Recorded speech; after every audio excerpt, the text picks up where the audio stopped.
மாலை மாலை வணக்கம் sir. Yes sir. Yes sir. பத்ரிஜியின் கனவுகள்.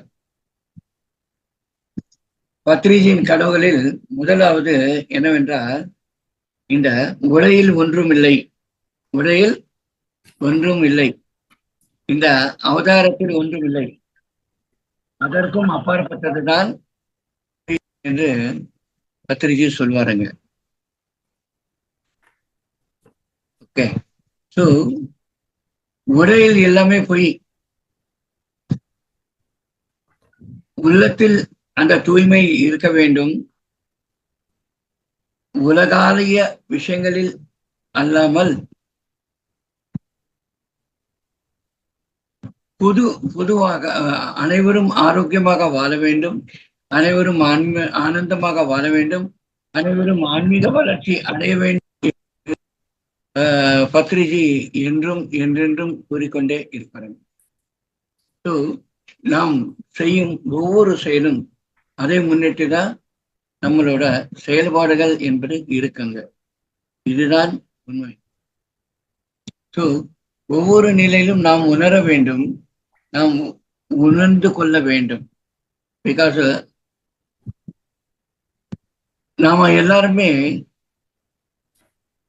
84 லட்சம் வகையான ஜீவராசிகளில் உன்னதமான பிறவி மானிட பிறவி.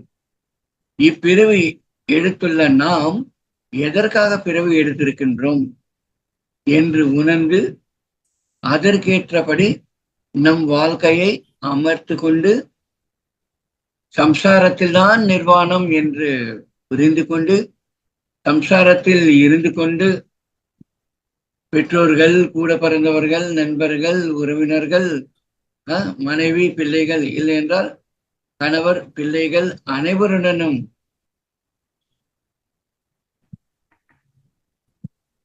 அனைவருடனும் வாழ்ந்து நாம் நம் சுய தர்மம், நான் யார், நான் எதற்கு பிறவி எடுத்திருக்கின்றேன், இப்பிறவியில் நான் எதை அடைய வேண்டும், எதை உணர வேண்டும், எதை கடைபிடிக்க வேண்டும் என்று உணர்ந்து அறிந்து நடைமுறைப்படுத்தி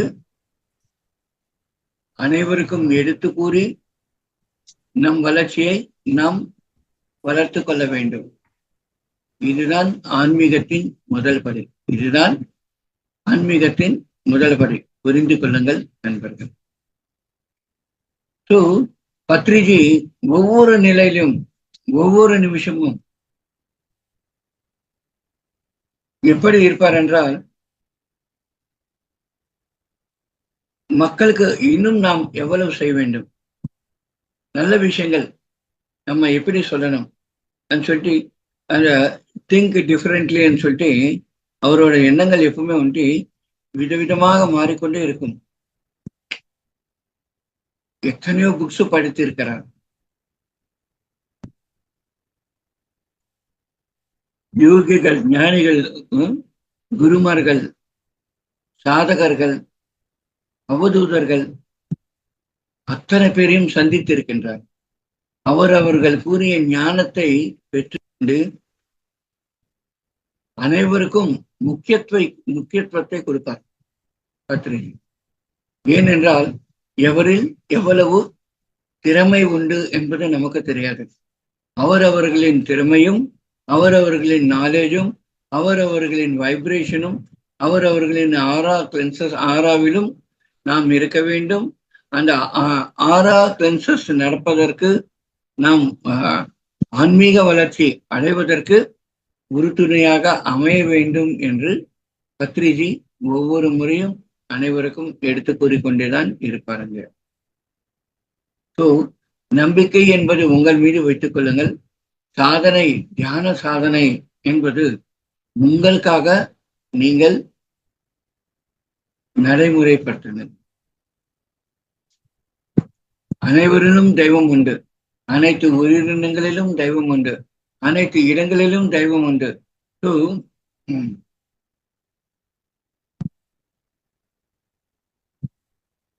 நம்மில் பிழை இருந்தால் நாம் திருத்திக் கொள்வோம். ஒரு நோய் இருந்தால் அதற்கேற்றபடி நம் வாழ்வை நாம் அமைத்துக் கொள்வோம். நம் உணவு வகைகளை திருத்திக் கொள்வோம். பட் இறைவனிடம் பக்தி இருக்கின்றது, குருமார்களை நம்புகின்றோம். ஆனால் தவறு செய்வதை மனிதன் நிறுத்துவதில்லை. காரணம் என்னவென்றால், நம்மை யாரும் கவனிப்பதில்லை என்று நினைக்கின்றான். இயற்கையில் நாம் எதை செய்தாலும் சரி, அதை கவனிக்க ஒருவர் இருக்கின்றார் என்பது புரிந்து கொள்ளுங்கள் நண்பர்கள். அனைவரும் ஆரோக்கியமாக ஆனந்தமாக வாழ வேண்டும். அனைவரும் ஆன்மீக வளர்ச்சியை அடைய வேண்டும். மன அமைதியுடன், மன தெளிவுடன், மன உறுதியுடன், மன வளர்ச்சியுடன் ஒவ்வொருவரும் அமைதியை நோக்கி பயணிக்க வேண்டும். ஆனந்தத்தை நோக்கி பயணிக்க வேண்டும். எவன் ஒருவன் அமைதியாக இருக்கின்றானோ, தேவையற்ற விஷயங்களில் தலையிடாமல் இருக்கின்றானோ, அவனுக்கு எந்த விதமான நோய்களும் இருக்காது, எந்த விதமான பிரச்சனைகளும் இருக்காதுங்க. பட் நோய்களும் இருக்கக்கூடாது, பிரச்சனைகளும் இருக்கக்கூடாது என்றால் அமைதியை கடைபிடிக்க வேண்டும், பொறுமையை கடைபிடிக்க வேண்டும். தேவையற்ற விஷயங்களை பற்றி பேசக்கூடாது. பிறரை பற்றி பிறரில் குறைகள் பார்க்கக்கூடாது. பிறரை பற்றி நாம் குறையும் பேசக்கூடாது நண்பர்களே. இவை அனைத்தும் பத்ரிஜியின் கோட்பாடுகள். இவை அனைத்தையும் நாம் கடைபிடிக்க வேண்டிய சத்தியங்கள். எவன் ஒருவன் இதை கடைபிடிக்கின்றானோ அவன் உன்னத நிலையை அடைவான். ஒவ்வொரு தினமும் செல்ஃப் செக் என்பது பண்ணிக்கிட்டே இருக்கணும்னு சொல்லி பத்ரிஜி சொல்லிட்டே இருப்பாங்க. எதை நீ உணர்ந்தாயோ அதை உனக்கு தெரிஞ்சவங்க அனைவருக்கும் எடுத்து கூறுங்கள். Teaching is best way of learning சொல்லிட்டு சொல்லுவாருங்க. அதுதான் பத்ரிஜியோட கோட்பாடு. நான் சொல்வது எல்லாம் பத்ரிஜி எதை நடைமுறைப்படுத்தினார், எதை பத்ரிஜி கூறினாரோ அது மட்டும்தான் நான் உங்களுக்கு எடுத்துரைக்கிறேன் நண்பர்களே. அனைவரிலும் கடவுள் இருக்கின்றார், அனைத்து உயிரினங்களிலும் கடவுள் இருக்கின்றார் என்பது புரிந்து கொள்ளுங்கள்.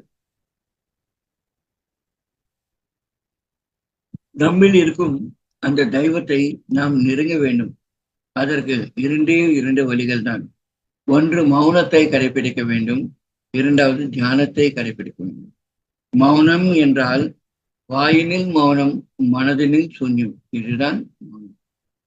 எப்பொழுது நீங்கள் மௌனத்தை கடைபிடிப்பீர்களோ அப்பொழுது உலகாலுமே விஷயங்களிலிருந்து விடுபடுவீர்கள். தியானம், கண்கள் திறந்தால் மௌனம், உலகாலுமே விஷயங்கள். கண்கள் மூடினால் தியானம். ஆன்மீக பயணம். ஆன்மீக பயணம் என்றால் நம்முள் நம் பயணம். கண்கள் மூடிக்கொண்டு அமைதியாக இருக்க வேண்டும். 1/2 மணி நேரம், 1 மணி நேரம், 2 மணி நேரம் கண்கள் மூடிக்கொண்டு அமைதியாக உட்காருங்கள். எப்பொழுது மன அமைதி என்பது அந்த நம் உள் அமைதி எப்பொழுது நிலவுமோ அப்பொழுது மனிதன் மாமனிதனாக விளங்குவான். எப்பொழுது அந்த மாமனிதன் அன்பு நிலையையும் கருணை நிலையையும் தொண்டு புரிவதும் மற்றும் எதிர்பார்ப்பின்றி தொண்டு செய்வதும்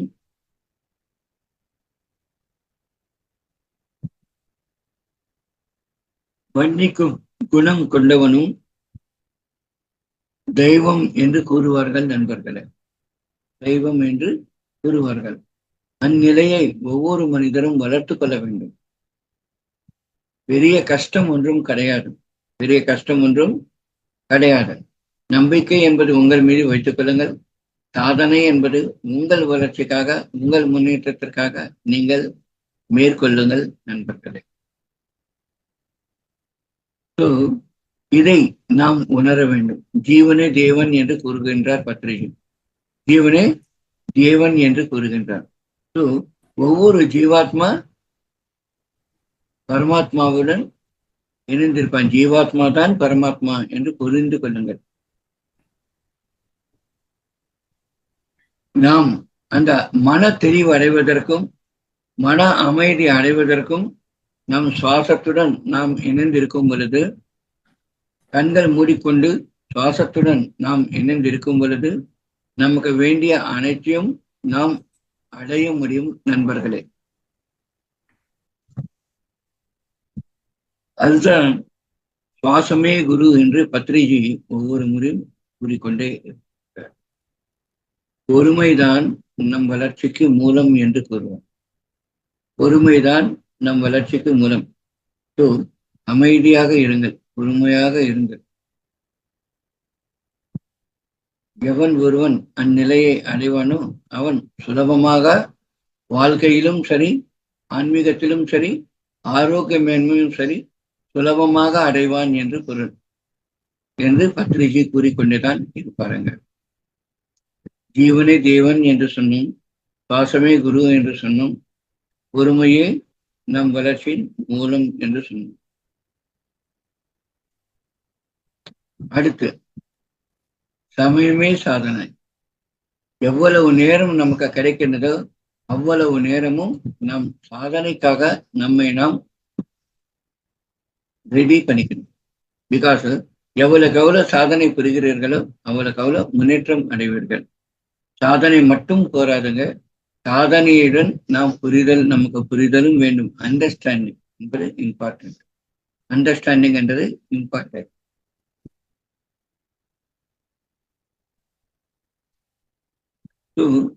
பிறரை பற்றி சிந்திப்பது, பிறரை பற்றி நினைப்பது, பிறரில் இருக்கும் குறைகளை பார்ப்பது, பிறருக்காக நாம் இருப்பது, இது எல்லாமே வந்துட்டு தேவையற்ற விஷயங்கள்.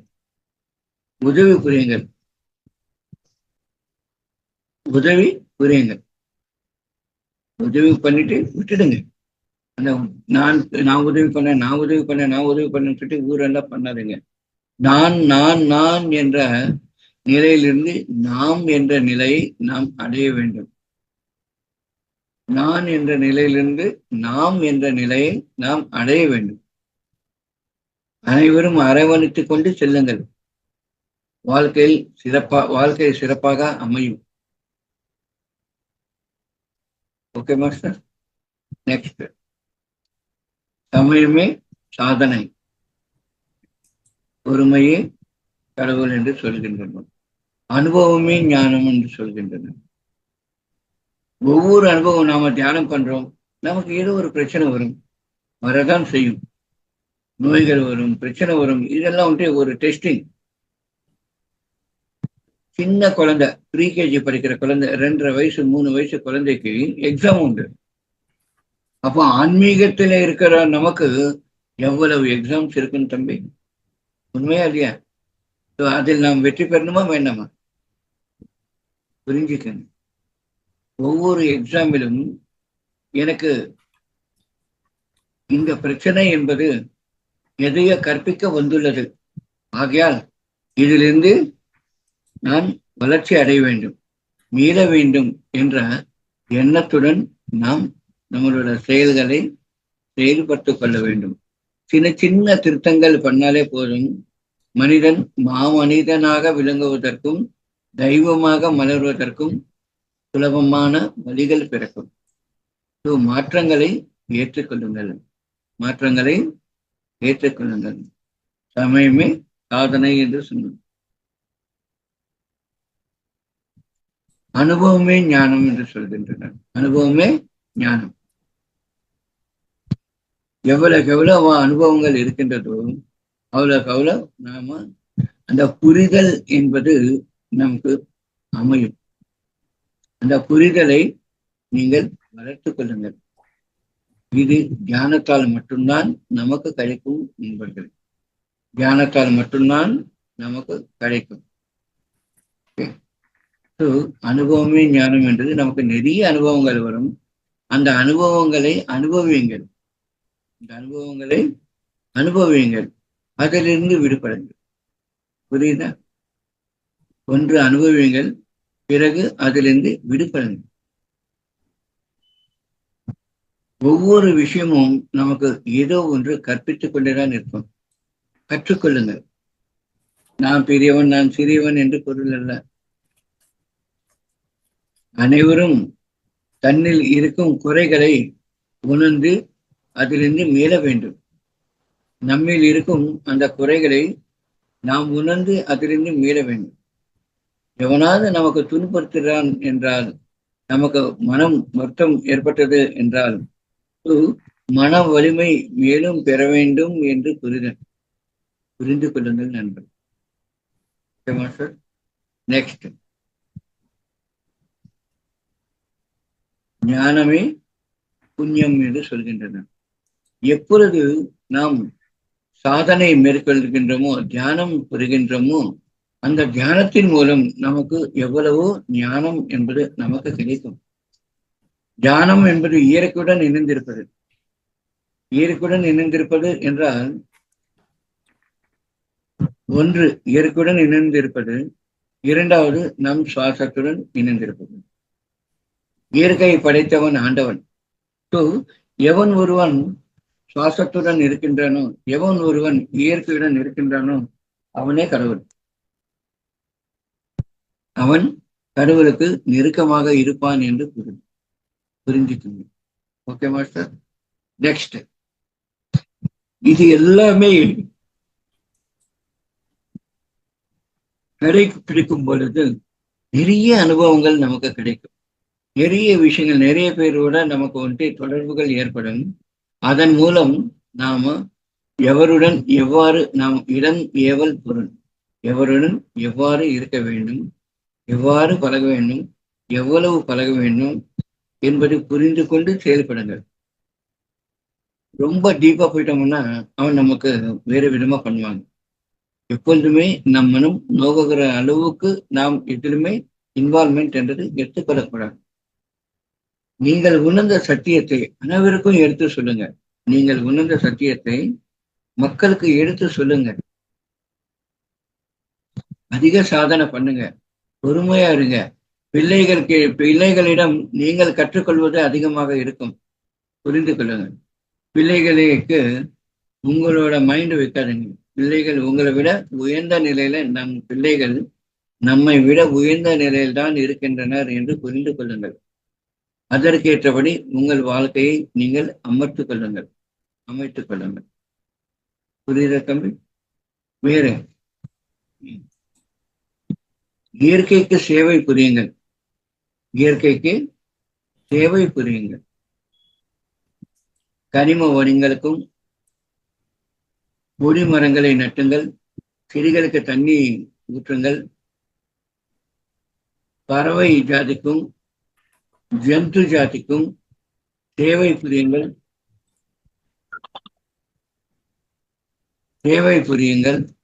அடுத்து மனிதனுக்கு, மனித ஜாதிக்கும் சேவை புரியுங்கள். எல்லாம் நாம் கடைபிடிக்க வேண்டிய சத்தியங்கள். புரிந்து கொண்டு செயல்படுங்கள் நண்பர்களே. ஓகே, இது எல்லாமே மனிதன் மாமனிதனாக விளங்குவதற்கு தேவையான வழிகள். அனைவரும் கண்டிப்பாக தினந்தோறும் நேரம் கிடைக்கும் பொழுதெல்லாம் தியானம் புரியுங்கள்.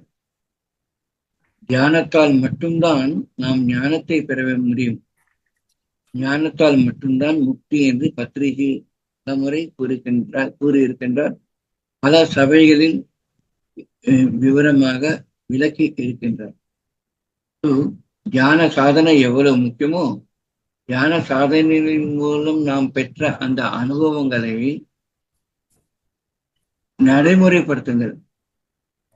அப்பொழுதுதான் நல்ல நிலையை நீங்கள் வளர்த்துக் கொள்வீர்கள். Okay, Master. Thank you very much.